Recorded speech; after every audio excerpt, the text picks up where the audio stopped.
사랑하는 구독자 여러분, 구독, 좋아요는 사랑과 감동입니다.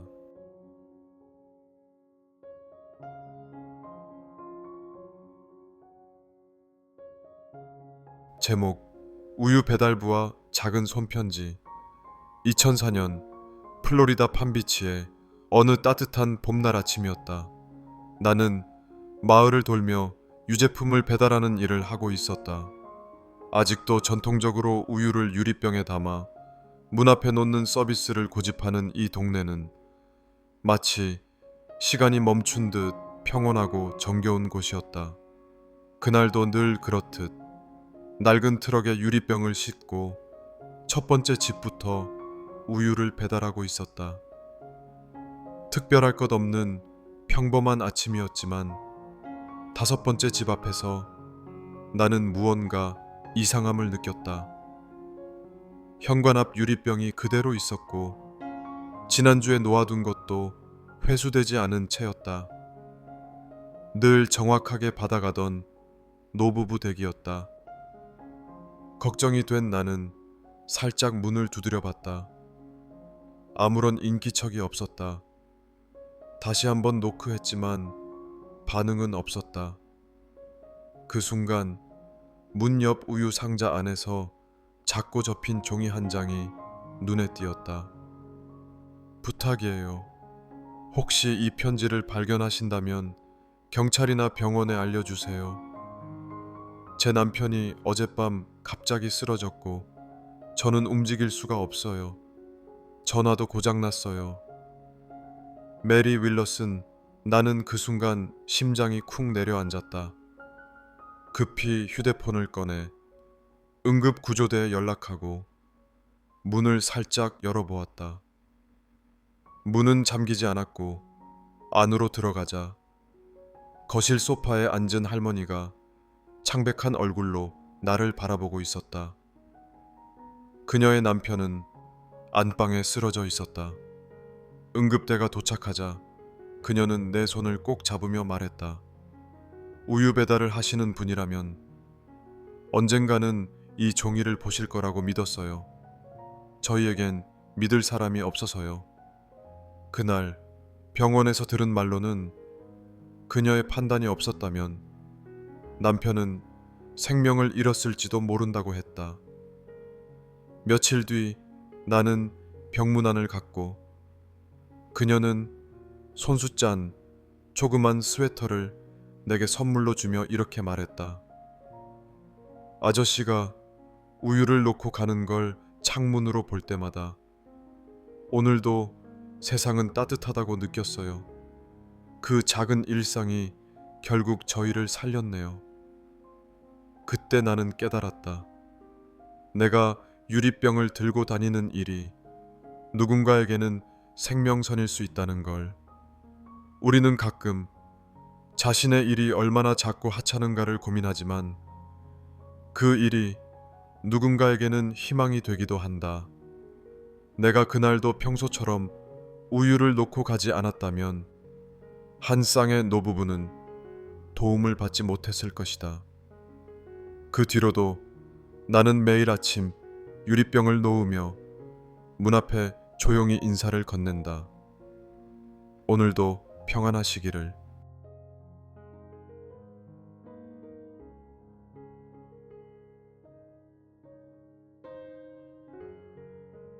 제목: 벤치 위에 수학 선생님. 그날도 나는 평소처럼 스케이트보드를 타고 도서관으로 향했다. 2004년 12살이던 나는 공부엔 별 흥미가 없었고 책보다는 밖에서 노는 걸 좋아하는 평범한 아이였다. 특히 수학은 질색이었다. 숫자만 보면 머리가 아팠다. 그런 내가 도서관을 찾은 이유는 단 하나. 도서관 앞 벤치에 매일 같은 시간 앉아있던 낡은 모자와 외투를 걸친 노인을 보기 위해서였다. 누가 봐도 노숙자처럼 보였던 그 남자. 사람들은 피하거나 못 본 척 지나쳤지만 이상하게도 그는 늘 조용히 책을 읽고 있었다. 그것도 수학책을. 하루는 궁금증을 이기지 못하고 내가 말을 걸었다. 아저씨, 수학 좋아하세요? 그는 책에서 시선을 떼지 않은 채 조용히 대답했다. 좋아한다기보단 익숙해졌다고 해야겠지.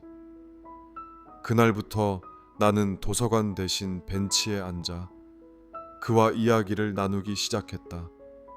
그의 이름은 월터였다. 한때 캘리포니아 공과대학에서 수학을 가르쳤던 교수였지만 불의의 사고로 가족을 모두 잃고 삶의 균형을 잃었다고 했다. 삶의 의미를 찾지 못한 채 거리로 나와 떠돌며 오직 책만이 자신을 붙잡아주고 있다고 했다. 세상은 복잡해도 수학은 정직해. 답이 있거든, 항상. 그의 말이 어쩐지 마음에 남았다. 수학에 흥미가 없던 나는 그날 처음으로 숫자가 아름다울 수도 있다는 걸 느꼈다. 그 후로 나는 매일 스케이트보드 대신 공책을 들고 도서관 앞으로 향했다. 월터는 내게 공식 하나하나를 설명해주며 인내심 있게 가르쳐 주었다. 교과서에 없는 이야기, 수식 너머의 세계를 알려주었다. 그의 손끝에서 나오는 설명은 마치 마법 같았다. 그러던 어느 날 도서관 앞 벤치에서 그를 다시는 볼 수 없게 되었다. 며칠 동안 그는 나타나지 않았고 나는 걱정 끝에 시청과 쉼터를 찾아다녔다.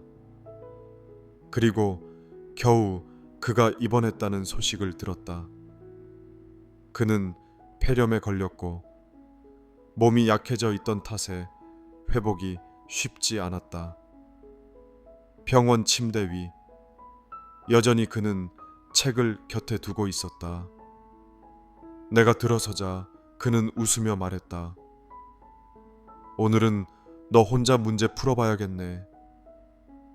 그의 병원비는 지역 자원봉사단체와 몇몇 시민들의 도움으로 일부 해결되었다. 나도 용돈을 모아 작은 편지와 함께 전했다. 편지에는 이렇게 썼다. 세상에서 제일 좋은 선생님께 당신 덕분에 저는 수학을 좋아하게 되었고 무엇보다 누군가의 진심은 길거리에서도 빛날 수 있다는 걸 배웠어요. 그해 가을 나는 수학 경시대회에 참가해 상을 받았고 발표장에선 그를 생각하며 울음을 참았다. 내게 있어 그 상은 내가 아니라 벤치 위에 수학 선생님이 받은 것이나 다름없었다.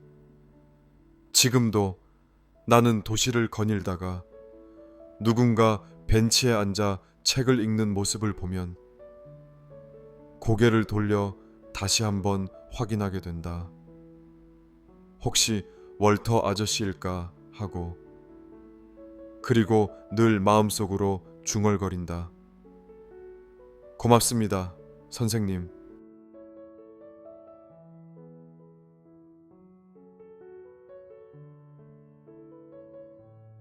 제목 마커스의 빨간 운동화. 2004년 겨울 나는 댈러스 외곽에 위치한 한 중학교에서 교사로 일하고 있었다. 그해 유난히 추웠던 겨울, 우리 반에 전학 온 한 소년이 있었다. 조용하고 야윈 몸, 구겨진 점퍼, 그리고 발에 딱 맞지 않는 헌 운동화를 신고 있었던 소년의 이름은 마커스였다. 처음엔 아이들도 그를 낯설어 했다. 점심시간에도 혼자 앉아 도시락 없이 시간을 보내는 일이 많았고 체육시간엔 바닥이 닳아 구멍이 난 운동화 탓에 달리기조차 힘들어 보였다. 아이들은 수군거렸고 몇몇은 조롱 섞인 말을 던지기도 했다. 나는 그가 왜 그런 모습으로 전학을 오게 되었는지 알아보고 싶었다. 상담을 통해 알게 된 사실은 마커스가 몇 달 전 화재로 집을 잃고 어머니와 함께 보호소에 머물고 있다는 것이었다. 아버지는 어릴 적 집을 떠났고 어머니는 낮엔 세탁소에서 밤엔 주유소에서 일하며 겨우 생계를 유지하고 있었다. 며칠 뒤 나는 조용히 학급 아이들에게 마커스의 사정을 설명했다. 그 아이는 우리가 상상하는 것보다 훨씬 더 많은 것을 겪었단다. 하지만 지금 너희와 함께 이 교실에 있다는 건 다시 시작할 용기를 냈다는 뜻이야. 다음 날 평소 장난기 많던 제이콥이라는 아이가 나에게 슬쩍 봉투 하나를 건넸다. 안에는 각종 동전과 몇 장의 지폐가 들어 있었다. 우리 반에서 마커스를 도와주고 싶어요. 운동화라도 새로 사줄 수 있을까요? 나는 눈물이 핑 돌았다. 아이들은 스스로 계획을 세워 바자회를 열기로 했다. 집에서 안 쓰는 장난감과 책을 모아 와 팔았고 쉬는 시간마다 구석에서 간판을 만들며 분주히 움직였다. 그리고 일주일 뒤 아이들이 모은 돈으로 마커스에게 새 운동화를 사주었다. 빨간색, 마커스가 항상 운동장에서 눈여겨보던 그 브랜드였다. 아이들이 건넨 상자 앞에서 마커스는 말을 잇지 못했다. 그리고 그날 처음으로 웃었다. 그 웃음은 반 전체에 온기를 퍼뜨렸다. 아이들은 더 이상 마커스를 외톨이로 두지 않았고 그는 어느새 가장 활발한 친구가 되었다. 학교 운동회 날 마커스는 빨간 운동화를 신고 누구보다 빠르게 달렸다. 운동장을 가로지르는 그의 발걸음에는 두려움 대신 희망이 실려 있었다.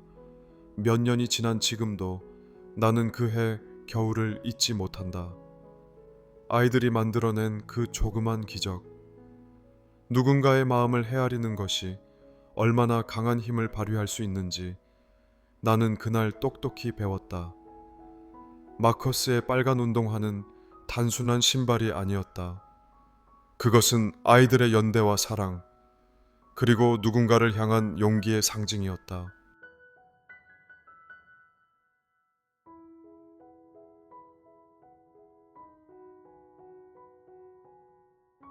제목, 모래사장에서의 약속. 2004년 여름, 나는 마이애미 해변의 자원봉사자로 일하고 있었다. 매년 여름이면 해변을 찾는 사람들로 북적였고 나는 수영금지 구역을 알리는 깃발을 꽂거나 쓰레기를 치우는 일을 맡았다. 그 해는 유난히 폭염이 심했지만 내겐 평범한 여름 중 하나였다. 그러던 어느 날 작은 소동이 일어났다. 해변 입구 쪽에서 어린 소년이 울고 있었다. 곁에는 눈이 퀭한 여성이 아이를 끌어안은 채 땀을 뻘뻘 흘리고 있었다. 나는 얼른 달려가 무슨 일인지 물었다. 그 아이 이름은 샘. 자폐 스펙트럼 장애가 있는 6살짜리 소년이었다. 평소와 달리 잠시 눈을 뗀 사이 바다로 달려가다 말고 놀이터 모래사장에 주저앉아 울기 시작했다고 했다. 저기요, 모래를 잃어버렸대요. 자기가 만든 길을 못 찾겠대요. 엄마가 울먹이며 말했다. 모래를 잃어버렸다는 말이 처음엔 무슨 뜻인지 몰랐다. 하지만 곧 나는 샘이 모래 위에 손가락으로 그려놓은 자기만의 길, 그가 말하길 행복해지는 길을 따라 걷고 있었고 다른 아이들이 뛰어놀며 지워버린 그 길을 다시 찾지 못해 두려움에 빠진 것이란 걸 알게 됐다. 그 순간 나는 무릎을 꿇고 샘 옆에 앉았다. 그리고 조심스럽게 말했다. 그럼 우리 함께 세기를 그려볼까? 어쩌면 더 멋질지도 몰라. 샘은 내 말을 곰곰이 들은 뒤 조심스레 고개를 끄덕였다. 그리고 나는 모래 위에 손가락을 대고 곡선 하나를 그었다. 그는 옆에서 천천히 곡선을 따라 또 다른 선을 그렸고 우리는 그렇게 해변을 가로지르며 길을 다시 만들었다. 그 길은 점점 넓어졌고 웃음소리와 햇빛 속에서 길게 이어졌다. 사람들이 하나둘 우리를 보기 시작했고 몇몇 아이들이 다가와 함께 선을 그리기 시작했다. 누군가는 작은 조개 껍데기를 올려 장식했고 누군가는 나뭇가지를 주워다 길에 심었다. 모래 위에 단순한 선은 어느새 모두의 작품이 되었다. 그날 해가 지기 전 샘은 엄마에게 이렇게 속삭였다. 여기 다시 행복해졌어요. 샘의 엄마는 눈물을 글썽이며 나에게 손을 꼭 잡아주었다. 당신은 그냥 자원봉사자가 아니라 우리 아이의 오늘을 구해준 사람이에요. 그날 이후 나는 단 한 번도 그 길을 사진으로 남기지 않았다. 왜냐하면 그건 그 순간에만 존재했던 기적 같았기 때문이다. 파도는 길을 지웠지만 나는 지금도 그 길을 마음속에 또렷하게 기억한다.